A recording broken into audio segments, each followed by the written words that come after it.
Hello everybody, this is my just audio recording of the Fluency PowerPoint, which you're welcome to watch if you'd like to. Let's see if I can move the slide, however. Exactly.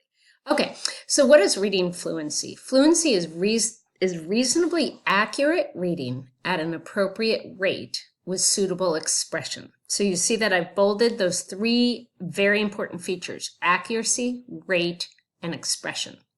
And if you are a fluent reader, that leads to deep comprehension and motivation to read. The primacy importance of fluency is that it enables comprehension. So the goal of fluency is to comprehend. Fluency is called the gateway to comprehension. So the next three slides are going to go through those three bolded words: accurate, rate, and expression. So the three things you need to know about fluency. So the accuracy means that is the foundation of reading fluency. To read accurately, the reader must identify the individual words, and they also need to know the alphabetic principle, which means that letters, graphemes, have associated sounds, phonemes, putting those phonemes, graphemes together. For a truly fluent reader, accurate word identification and meaning making happen simultaneously and instantaneously. So it just happens like that. Like, boom, I see the word, I connect, I identify the individual word, I can hear the sounds, the letters, boom, it is instantaneous.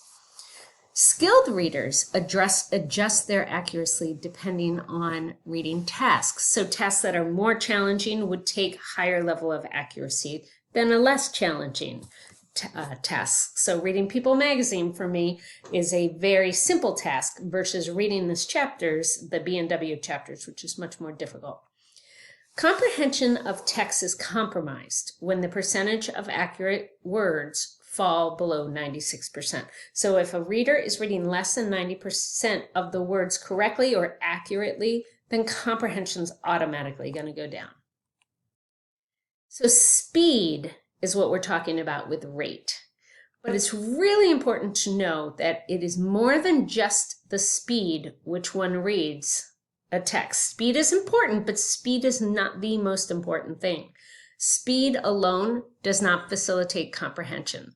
So a fast reader is not necessarily a fluent reader. So for example, you might hear a child who goes, reads, but is not comprehending, because those two things aren't necessarily connected. Reading too fast, sometimes when that student who's like reading really fast, they may have fewer efforts at alphabetic decoding, but they rely on other things, context clues, images, and they aren't necessarily processing. So we need to remember that the goal of reading fluently is not speed. It's automaticity, because automaticity is where the meaning making happens. So again, fast reading is not fluent. You can be like, oh, he's so fluent, he reads so fast. But if they don't have the automaticity and the next thing, the prosody, then it's all three of those that make a fluent reader. So expression is the last thing. So we also call expression prosody. Prosody includes pitch, tone, volume, emphasis, and rhythm.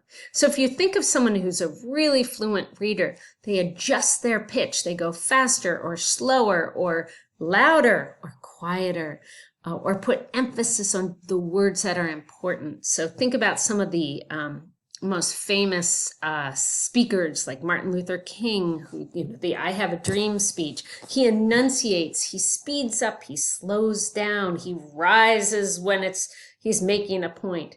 That's prosody. Good expression is an outcome rather than a contributor to comprehension.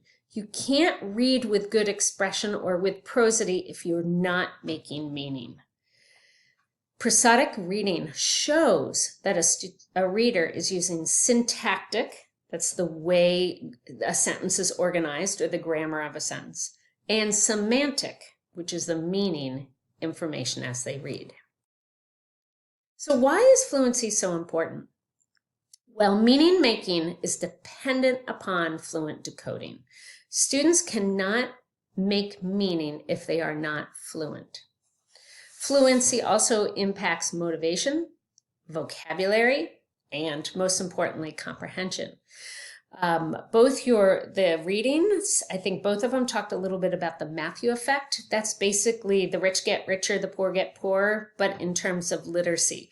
The more fluent readers are going to read more, so they're going to have more motivation. They know they'll learn more vocabulary. They're understanding more. They're more motivated to read. But the less fluent readers are going to stay away from reading less and less, and they're just going to become more and more bad readers, basically. Their reading skills are going to go down. So it's kind of like the Matthew effect. The rich get richer, the good readers go up, and the poor get poorer, the bad readers go down. Students who efficiently access print, they have the cognitive resources available to engage in meaning making. So if your brain is not thinking word by word by word, and it has that automaticity, then that's more cognitive resources, more attention that they can put on meaning making. So that next bullet, if attention is consumed by decoding words, then there's no capacity left in your brain for comprehension. If students do not develop adequate goals of fluency, they can get stuck between just decoding the words and meaning making. So if you think about it, the two goals of reading is you've got to decode the words and you have to make meaning. And if you're not fluent, you can get stuck in between those two goals, and that's where reluctant readers come in. Also, fluency marks the transition from learning to read to reading to learn. If you think about early literacy, we're reading word by word by word. But as literacy progresses, you're reading to learn more, and you need to be able to encode those words much faster. So here are some foundations of fluency. Letter familiarity. Students need to know letters. They need to have that phonemic awareness. They need to know how graphemes, the letters, represent phonemes. They need to make progress in reading beyond the beginning stages of reading, and that depends on the ability to read those words instantly and also deal with different spelling patterns or multi-syllabic units. So when we get past dog, cat, we have kittens or puppies, right? We've got suffixes, syllables, onsets, rhymes. That's much more, a lot more input is happening, and that's a foundation for fluency. And also, reading words is dependent on the familiarity of hearing words. We need to be able to hear the words, and that's where that phonological awareness comes. So, what should teachers be able to do? Teachers need to be able to assess learner performance to determine whether fluency building is appropriate objective. So some of your students won't need a lot of fluency support because they've got it, and others will need a lot more. Teachers need to set appropriate goals depending on what the child needs. Is it that accuracy? Is it that intonation? Is it that prosody that a student needs? Students need to be able to select and sequence texts. So make sure you're giving your students texts at their independent level to work on fluency. That's books that they can read. I believe it's above 95% mistakes, independent, or is it 96? Teachers need to be able to assess fluency growth. It's not a one-time assessment. You're tracking fluency and watching students grow. And teachers need to be able to select and deliver instructional strategies to promote automaticity and fluency in letter sounds, irregular words, and passage reading. Passage reading is called connected text, and that's really important because that's where meaning making happens. I put a slide about assessing fluency, and you can see there are a lot of links. If it's in green here, there are different links about how to assess fluency. Your reading talks about oral reading fluency, or ORF scores, which are basically your words per minute. And that really can serve as an indicator for how students are doing with fluency. It should not be your only indicator, but it's a decent one. You can also use informal reading inventories. The thing I like about that, it's within context of comprehension. So it's with those connected texts.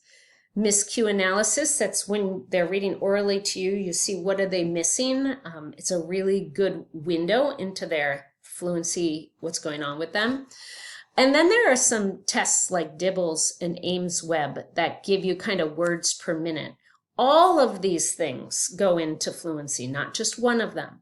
And fluency assessment should happen over time, should track progress over time. Again, I did provide some links here if you would like to know more. When you assess fluency, you need to think about fluency in 4 different dimensions. There's that accuracy, that rate, that quality, so that's that expression, and then comprehension. If a student is missing one of those 4, then they're really going to struggle with meaning making, with comprehension, and you need to help them develop fluency. But how do we do that? Well, the last 2 slides talk a little bit about instruction in the classroom. Teachers need to spend instructional time to attention to expression, as it's important, especially for students who can decode but are still having trouble with comprehension. Expression is kind of our like bellwether, like if they're reading with expression, then they're making meaning. If they're not, if they're very monotone like a robot, there's a good chance they're not comprehending. All students should hear good models of fluency. That's where our read alouds happen. That's where shared readings, echo readings, choral readings of simple engaging texts with students so they can hear you read aloud. They can hear what good fluency looks like. Students need many, many opportunities to read decodable text. Decodable texts are words where they can decode the words. And they need to be able to have lots of experiences reading these on their own at their independent level. And that next slide says, or bullet says, they need to be able to read at their independent level, not their instructional level. That's where you're supporting them. It's good to use instructional level text, but just not for fluency or frustration level text. And finally, the last slide, and there's a link there at the top with the heading is how do we support fluency in the classroom? There are a lot of wonderful strategies. Repeated readings is one that I like a lot. That's when you read the same thing over and over again. Poetry is really good with that. Familiar texts are good with that.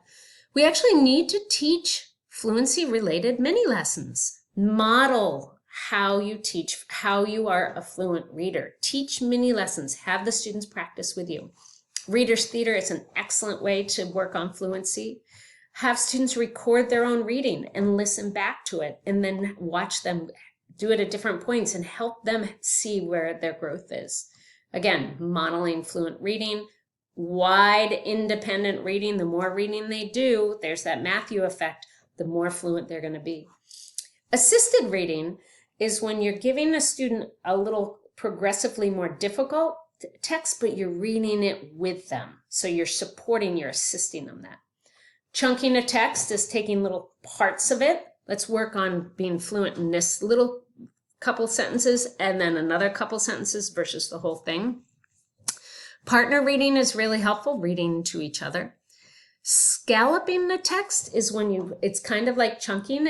You take the text and you put it into little chunks and you help the students kind of, let's read this section. So scallop the text. Choral reading, it's almost like they're mini chunking it. Choral reading is where I read and then you read the same thing after me. Actually, that's echo reading. Choral reading is where we read it together. So I hope this helps you get a better understanding of fluency.